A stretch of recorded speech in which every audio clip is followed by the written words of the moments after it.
The angels that you see down here are from Dallas, Houston, Oklahoma City, Atlanta, and Baltimore. And it's just like Natty said. One of the best things about being a guardian angel is I can make a phone call anywhere around this world and somebody's going to show up. Hook, truck, whatever it is, they're going to be there. So I want to say thank you, and I want to go to Baltimore. I'm going to call the pastor up, and I'm going to say, hey, I need you down here real quick. And there we go. We're going to hold him to it. So I want to get him down here.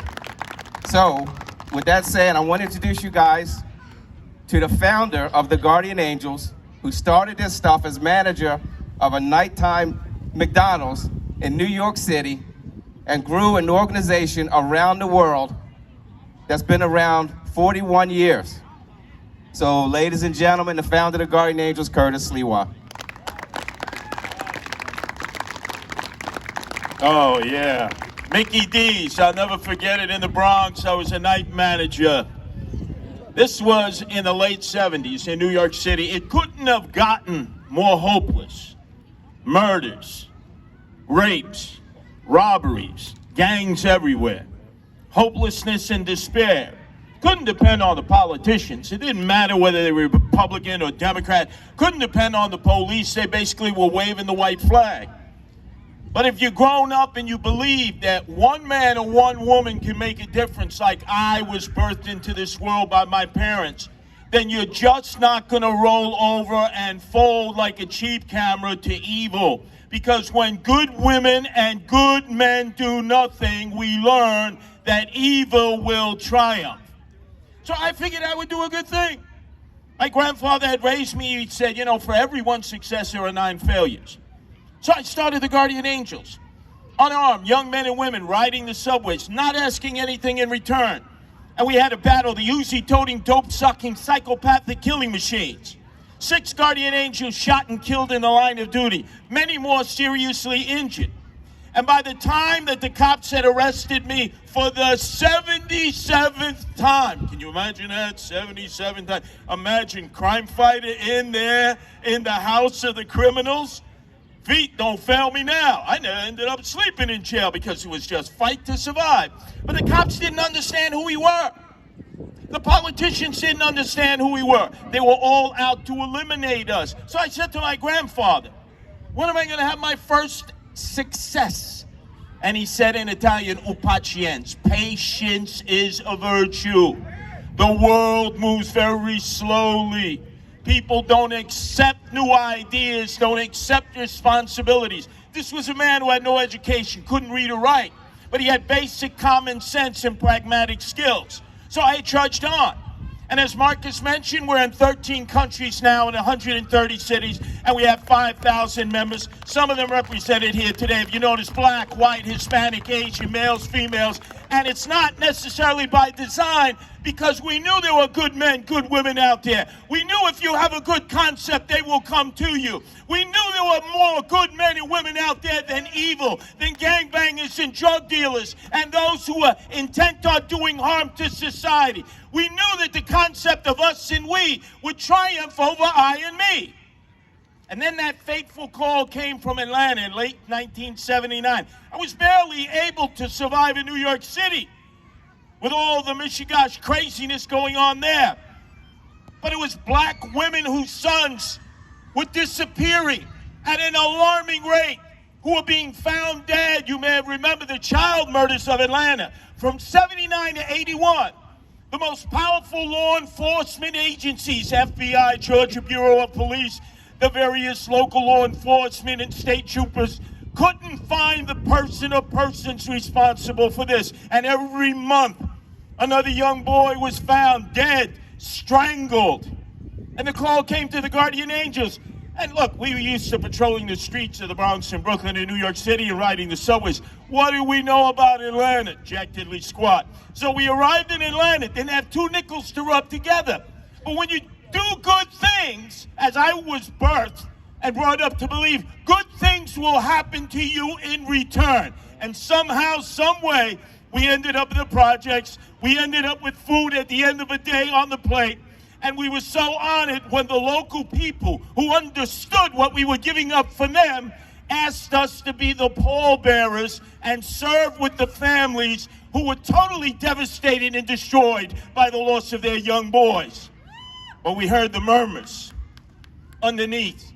The community was fair-weathered friends. Soon, instead of looking at the predators, the adversaries, they looked at the families. What did the families do? Did they abuse that young boy? Did they cause this?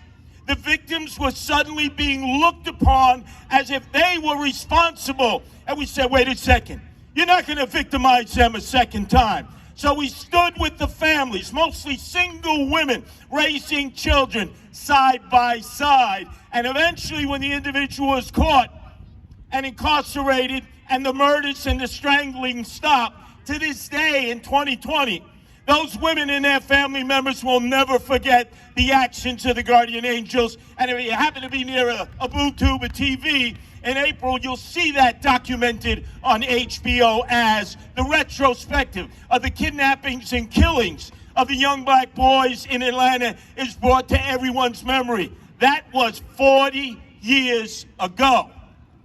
Do you realize that families all throughout America and the world are still not being given therapy and care? And there's no commitment to their needs after the fact, that they're out of sight, out of mind. Think about it. In the 80s, you would get a container of milk. What would be on the side of a container of milk? The pictures of missing children, right? Remember, you couldn't have a cup of coffee in the morning without that child staring at you, reminding you that there was a family out there who was suffering. What happened to those pictures? Remember, you go to a supermarket, you get the brown bag with all your groceries, and on the side of that brown bag was maybe a dozen of the young children who were missing. They're not there anymore. What happened? I'll tell you what happened. Corporations did focus groups. They said their customers, when they looked at the pictures, got depressed, got upset because of the fate of these young children. The corporations knew jack diddly squat. What it did is it motivated people who want to do something, to call a number or a hotline, to get involved. But the corporation decided profits were more important than the people. So you don't see that any longer. Notice, for some of you, you hadn't thought about that, right? Well, what happened? That was everywhere. You couldn't escape it. And then in 2002, let me take you to the city of Cleveland. Three young ladies were snatched up on the west side of Cleveland by a bus driver of children, by a famous man in the South Suburban there named Castro. No relationship to Fidel or Raul in Cuba. And he kept them hostage in a house for 10 years. You remember the story? 10 years they were in a dungeon. And everyone in the community said later on, I never knew. He raised a family in that same house. Every weekend, the guardian angels in Cleveland would go out with the family survivors. And with bullhorns and pots and pans, they'd be screaming out the names of these three young ladies. And in fact, years later, after they had escaped, they recalled how they would hear their names, their mothers crying out in pain in the bullhorn, and they couldn't do anything. They were chained and shackled. What did the community do, though, in 2002, 2004? They said to the parents, especially the mothers, understand, you may have run away with a boyfriend. I hate to say this. There may be dope fiends shooting up, or they may be prostitutes. Forget them. They're gone. There's nothing you could do about it. Imagine the pain and agony and suffering of not just missing your loved one, but then being told by your friends and relatives and the police and the elected officials and the powers that be that can find distant solar systems that we don't even know exist, can find dinosaur bones 60 feet underground, but had given up completely on finding these three young women. Think about that. And yet they continue to go out, but they needed tactical air support every weekend because it was a tough neighborhood. And the guardian angels were with them side by side.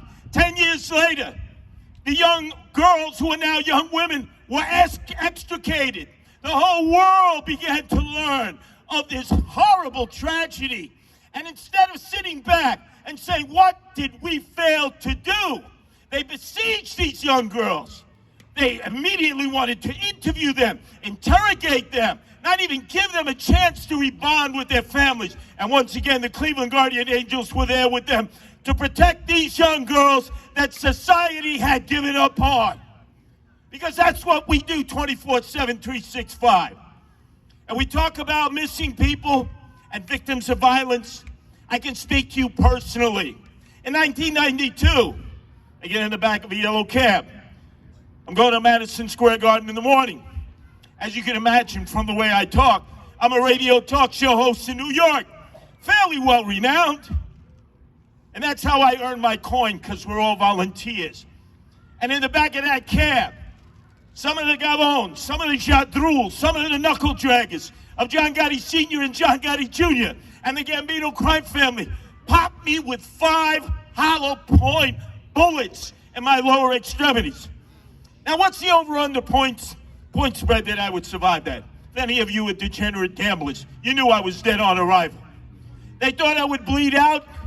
They would take that cab to a chop shop, chop up the cab, and then chemically incinerate me where you wouldn't even be able to detect my DNA, right? And then years later, you say, hey, whatever happened to that guy from New York with the red beret? You know, the guy we saw on TV. Well, luckily, I was able to jump out of the cab window. Now, do you think it was martial arts skill? Do you think it was my prowess? Do you think it's because I was street smart? Hell no. Obviously, a higher spirit determined that I still would take a licking but come back kicking, that I had more to do in this life. Because good will triumph over evil. And I got to see the people who tried to kill me in court, and I had to testify against them as they eye-fornicated me and mad-dogged me. But no, there's no fear in my heart. No fear whatsoever. The only man I ever was afraid of was my father, who was righteous, who raised me the right way. And you should have no fear in your heart of all the evil that lurks out there. In fact, that should empower you to dare to care, to want to do good. And you all have that ability, because soon it'll be ashes to ashes, dust to dust. And then you have to ask yourself, what role did I play in this world? Did I sit aside apathetically and indifferently? Or did I decide to get involved, not just to help myself, I and me, but to help others in need? That's what the Guardian Angels do. That's what you do. That's what we're going to continue to do in partnership with all of you, globally and locally. It's us and we. It's not I and me. Thank you very much for having us here today.